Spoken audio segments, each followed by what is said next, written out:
Nicodemo.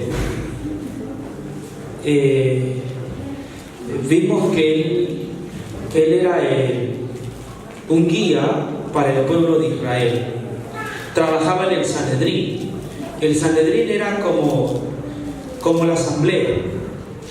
Aquí en el Ecuador hay asamblea, ¿no? Perú es el Congreso. Ahí es donde se decidían o se determinaban las leyes y también se las interpretaban.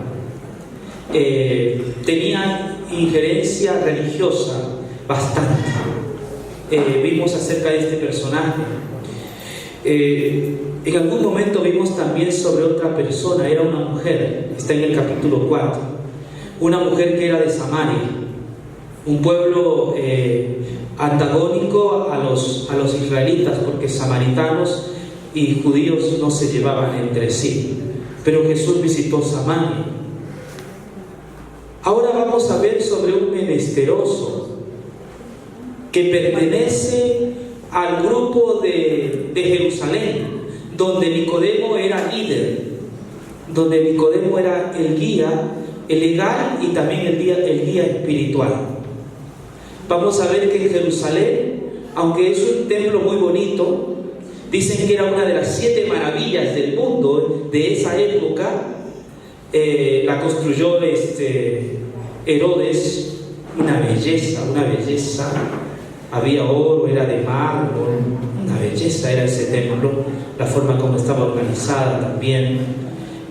Sin embargo, en Jerusalén, aunque es un templo donde se habla de las cosas religiosas, de cosas espirituales, aunque se utilizan las escrituras, sin embargo, no todos la pasan bien. Hay gente que en el templo sufre, hay gente que está cerca al templo, sin embargo, se siente excluida, se siente marginada. Vamos a hablar de un pobre hombre que ni siquiera tiene nombre. Solo lo conocemos como el paralítico de Bethesda. ¿Por qué será, no? Que los pecadores no tienen nombre? La mujer de Samaria tampoco sabemos su nombre. De este tampoco, de Nicodemo sí, tiene nombre, tiene prestigio, tiene fama. Y Juan quiere remarcar esto. Leamos la Biblia en Juan 5. Dice así: después de esto se celebraba una fiesta de los judíos y Jesús subió a Jerusalén. Esto es casi parecido a lo de Samaria, porque en Samaria dice: y le era necesario pasar por Samaria. Los dirigentes judíos no ingresaban a Samaria. Preferían 7 horas darse la vuelta por el otro lado para ir a Judea, pero ellos evitaban pasar por Samaria, porque los samaritanos para los judíos eran peor que animales salvajes. Ellos odiaban, despreciaban a los judíos, tenían problemas de xenofobia hacia los judíos, entonces preferían evitar e ir por otro camino. Pero Jesús, dice el texto, que le era necesario pasar por Samaria. Ahora sube al templo. Juan no nos dice qué fiesta era, si se dan cuenta. Después de esto se celebraba una fiesta de los judíos y Jesús subió a Jerusalén. Toda otra fiesta Juan sí la nota. En esta no hay mención a qué fiesta era. Posiblemente dicen los comentaristas que era una fiesta para los dirigentes, que albergaba también mucho público, que más o menos cuando vi una de estas fiestas había cerca de 300.000 personas en la fiesta. 300.000. Jerusalén tenía 50.000 habitantes, es decir, el límite sobrepasado. Porque a la gente le gustaba ir a las fiestas judías. Venían los judíos de cualquier parte del mundo y asistían a las fiestas. Era una gran fiesta, seguramente la que se celebraba. Y el texto bíblico dice que Jesús subió a Jerusalén. Un poquito sobre el contexto histórico, cómo estaba organizado el templo judío. De paso que la forma como estaba organizado el templo judío era jerárquica y también era en base a etiquetas. había cierto exclusivismo en el templo judío, había exclusivismo y también había marginación.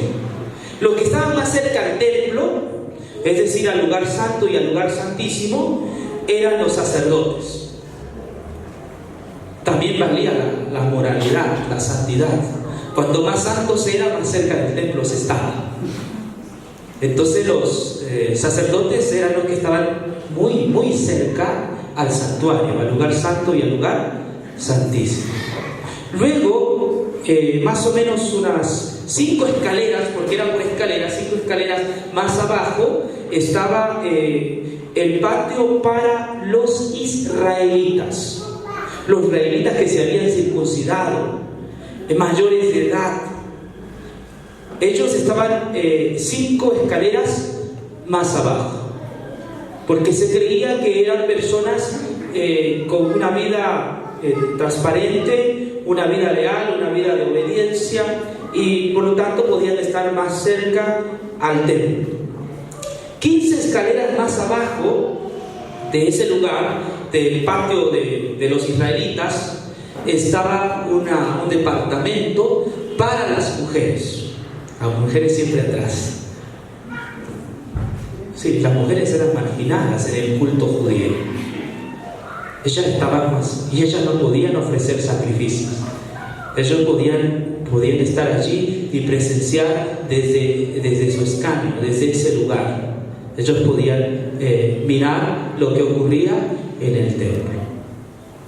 5 escaleras más abajo de las mujeres estaban los gentiles, los extranjeros. Ellos no podían ingresar más allá, ese era su espacio. Había una ley que si uno de estos extranjeros sobrepasaba ese límite que se les había dejado, entonces ellos iban a morir, tenían que ser apedreados. O sea, vemos un templo en forma jerárquica que casi no será accesible, dependía mucho la religión y también la forma de vida. ¿Y qué de los mancos? ¿Y qué de los ciegos? ¿Y qué de los paralíticos? Los historiadores nos dicen que ellos no podían presentar ofrendas. Ellos las pasaban mal en Jerusalén, buscando todo tipo de formas para ser sanados. Ellos vivían en los suburbios, porque alrededor del templo también habían casas. Aquí había casas para ricos, para gente de clase media, pero los ciegos, los cojos, los mancos, los leprosos vivían en los suburbios y no podían presentar ofrendas, porque la teología de ellos, la persona que presentaba una enfermedad era porque había pecado y que Dios la estaba maldiciendo, porque había pecado él o algún familiar. Entonces Dios no estaba de acuerdo con los enfermos. Por esa razón ellos quedaban a un lado, ellos eran la escoria, ellos eran excluidos. Y no había cómo intercambiar palabras con ellos, no había cómo conversar con ellos, porque había una especie de barrera, de muro, entre los justos y los pecadores, entre los hombres y las mujeres. De paso que no se podía estar como hoy estamos, hombres y mujeres en el mismo lugar. Había un lugar para hombres y otro lugar mujeres. Raro, ¿no? Y hay iglesias así también que todavía viven bajo esa misma forma jerárquica, ¿no? Yo he visto que hay un salón para mujeres y otro para varones. Sí. Hay mujeres que no pueden salir aquí al frente, porque todavía se vive bajo esas costumbres. ¿Sabes? Sin embargo, Jesús vino a romper todos esos paradigmas. Jesús, más preocupado que por cumplir una norma, Él estaba más preocupado por el ser humano. Más que cumplir un protocolo, una orden, a Jesús le preocupaba más los sentimientos de la persona, el corazón de la persona. Él vino a restablecer lo que se había perdido. Esa fue su misión, salvar al que se había perdido. El Hijo del Hombre no vino a condenar. Él mismo dijo: no he venido a llamar a justos, sino También dijo que los sanos no necesitan de médico. Está rompiendo los conceptos, los paradigmas ya de la época. ¿Y para qué fue Jesús a Jerusalén? Él debería estar cerca a los sacerdotes, ¿no? Allí donde todo, porque él fue circuncidado el 8º día, ¿no? Él fue circuncidado y él debería estar cerca a los sacerdotes, donde estaban los varones israelitas. Pero en aquella ocasión Jesús no lo hizo. ¿A qué lugar se fue? ¿Para qué fue la fiesta? Vamos a leer ahora sí Juan 5, 2. Y hay en Jerusalén, cerca de la puerta de las ovejas, un estanque llamado en hebreo Betesda, el cual tiene 5 pórticos. En estos yacía una multitud de enfermos, ciegos, cojos y paralíticos, que esperaban el movimiento del agua, porque un ángel descendía de tiempo en tiempo al estanque y agitaba el agua, y el que primero descendía al que estaba después del movimiento del agua quedaba sano de cualquier enfermedad que tuviese. Y había allí un hombre que hacía 38 años que estaba enfermo. Cuando Jesús lo vio acostado y supo que llevaba ya mucho tiempo, así le dijo: ¿quieres ser sano? Señor, le respondió el enfermo, no tengo quien me meta en el agua, y entre tanto que yo voy, otro desciende antes que yo. Jesús le dijo: levántate, toma tu lecho y anda. Y al instante aquel hombre fue sanado, tomó su lecho y anduvo, y era el día sábado.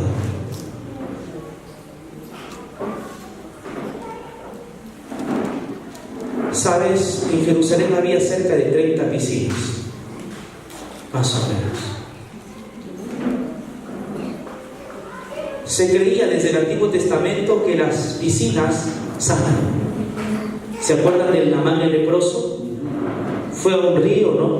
El profeta le pidió que vaya a un río y fue sanado. Y siempre hubo esa creencia que las piscinas eran milagrosas. Y los enfermos, pues esto ya es popular, los enfermos habían escogido como una piscina con aguas saludables al estanque de Betesda, que tenía 5 pórticos. Era la piscina preferida de los enfermos. Y sabes, en todo el mundo hay piscinas así. No sé en el Ecuador cuál es, pero en Perú existe Chilca, ¿no? Está más o menos a hora y media de Lima. Son aguas de salitre, hay barro también, y todo enfermo se va y se tiene un chapuzón, sí, se embarra, y bueno, hay la creencia de que las personas se curan de cáncer, de enfermedades por el estilo. Pues en los tiempos de Jesús había la creencia que esa piscina tenía poderes milagrosos, curativos. Digo creencia, esto no es cierto, esto es parte de una superstición. Y habían llegado a creer que, porque esa piscina de vez en cuando, no siempre, solía borbotear, ¿sí? Salía una especie de agua con fuerza hacia arriba. Entonces el enfermo, cuando miraba ese borboteo, entonces sabía que era la hora de tirarse un chapuzón, ¿no? Se lanzaba, y si llegaba en ese momento del borboteo, entonces ¡pam! Sanado. Hoy la arqueología ha descubierto que eso no es cuestión de un ángel, sino que debajo de esa piscina había una especie de compuertas, ¿sí? Había 2 compuertas a la hora que se cerraba, entonces sucedía ese borboteo, salía con fuerza. Porque Israel estaba llena de piscinas, esas piscinas llegaban hasta el templo de Jerusalén. Muchas veces esas piscinas estaban teñidas con sangre por la muerte de los animales. Entonces, pero era parte de la superstición. El texto bíblico dice que allí había una serie de enfermos, ciegos, cojos, paralíticos, esperaban el movimiento del agua. Y hermanos, es así cuando uno está enfermo. ¿Sí saben que eso pasa? Cuando uno está enfermo y uno prueba todos los medicamentos, o prueba todo lo que te dice la gente, no, te tomas esto y entonces te va a sanar. Sí, la desesperación de la enfermedad, la gente no sabe qué hacer y recurre a los lugares menos objetivos o científicos para poder recuperar su salud. Yo recuerdo en el tiempo cuando era niño, mi papá estaba con una enfermedad y una hermana de la iglesia le dijo: vete donde tal brujo. Una hermana de la iglesia: Anduesa, donde tal brujo te recomiendo, es bueno. Una hermana de iglesia. Claro, mi papá sí era creyente, no hacía sinceras.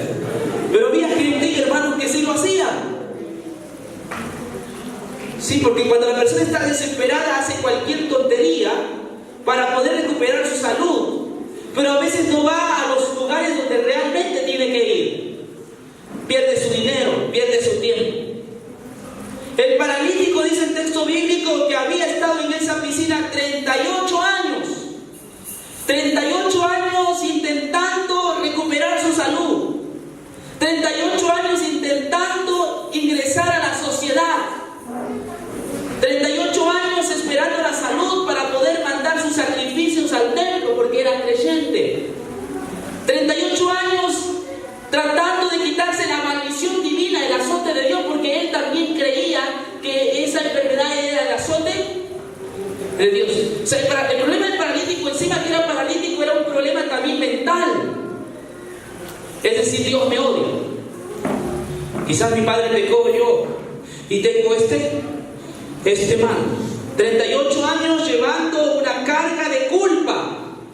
38 años sintiéndose la peor cosa de la tierra. 38 años de marginación. 38 años de ser excluido del templo.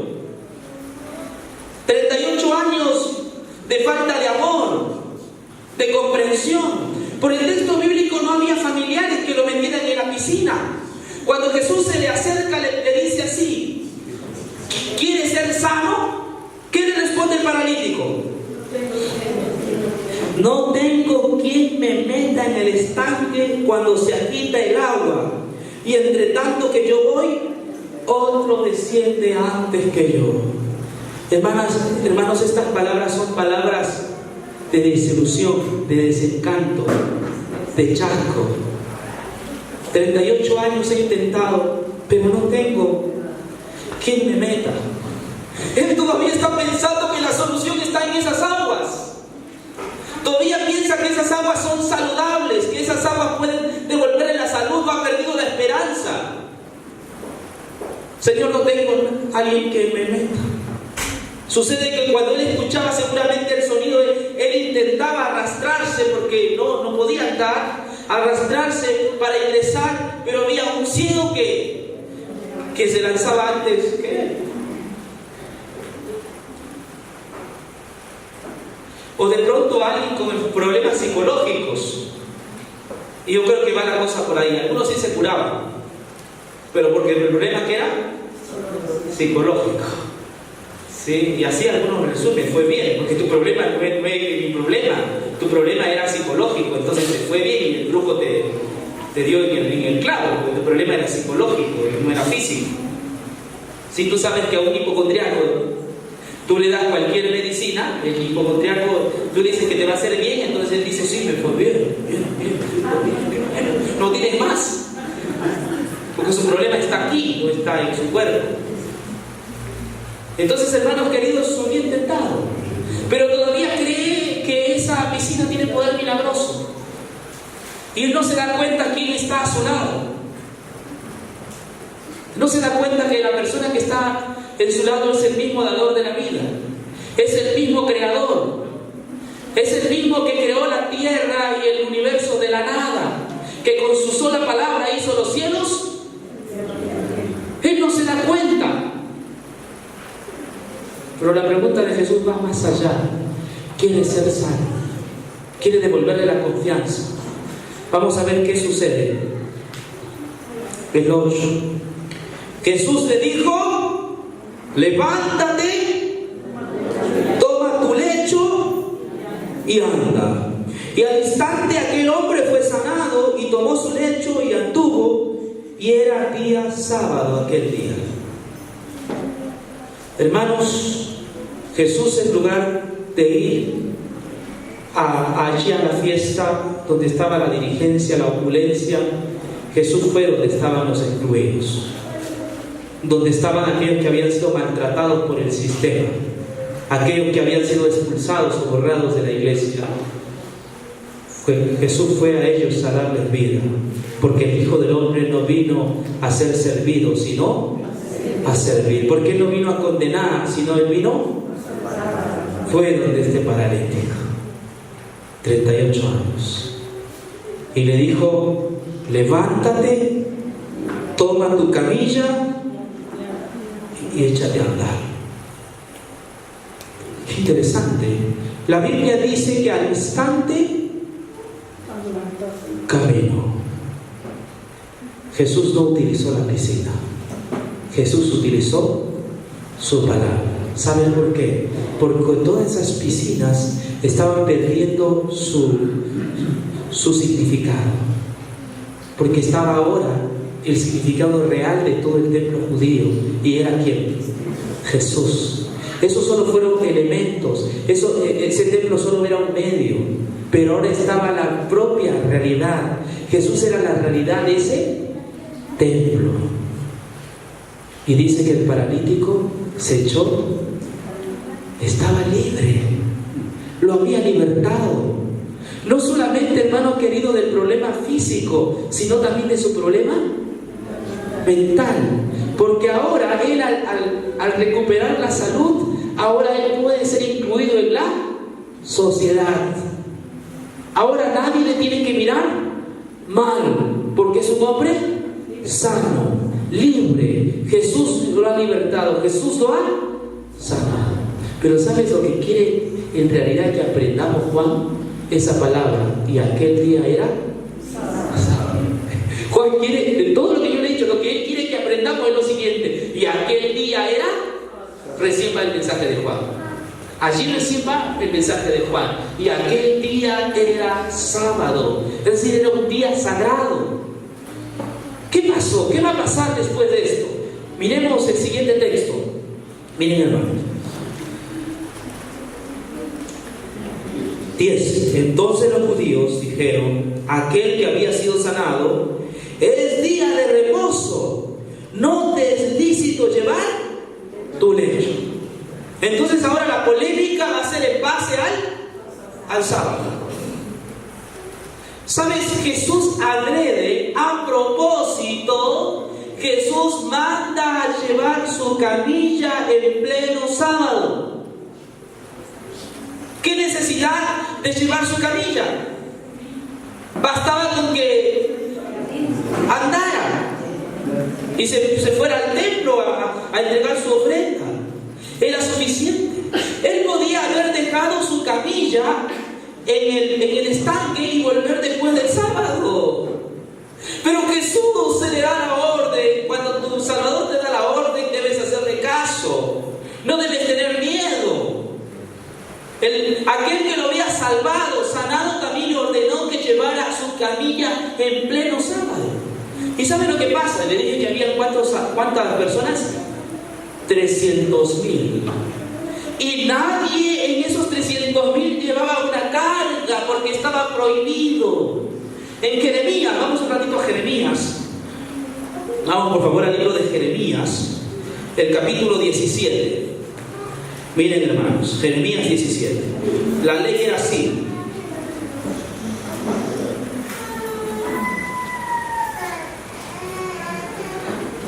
(17, 20 al 21 y 22). Lo leo. Jeremías 17, 20 al 22. Dice así: y diles: oíd la palabra de Jehová, rey de Judá, y todo Judá y todos los moradores de Jerusalén, que entráis por estas puertas. Así ha dicho Jehová: guardaos por vuestra vida de llevar carga en el día de reposo y de meterlas por las puertas de Jerusalén. Ni saquéis carga de vuestras casas en el día de reposo, ni hagáis trabajo alguno, sino santificad el día de reposo, como mandé a vuestros. O sea, la orden es explícita. No podéis llevar cargas el día de reposo. Pero está Jesús que le dice que lleve su carga en pleno sábado. El problema aquí no es la salud. Ellos no discuten porque fue sanado en sábado, sino porque está llevando su camilla en sábado y la ley ordena que no debe llevarse cargas. ¿Y sabes de qué se componía la camilla? Aparte de un catre de madera, tenía algunas brazadas. Así que no era una cosa nomás así, era una buena carga. Y como habían 300.000 que no lo hacían, era fácil descubrir al que lo hacía. Y lo vieron rápidamente. Le avisaron al Sanedrín, ¿no? Y seguramente estaba Nicodemo. ¿Cuántos más bajaron ahí a mirarlo? Y ahí comienza un diálogo, un conflicto.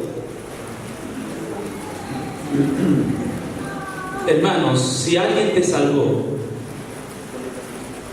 y ese es Jesús, Él tiene la orden de lo que debes hacer o no hacer, porque Él se constituye ahora en tu Salvador.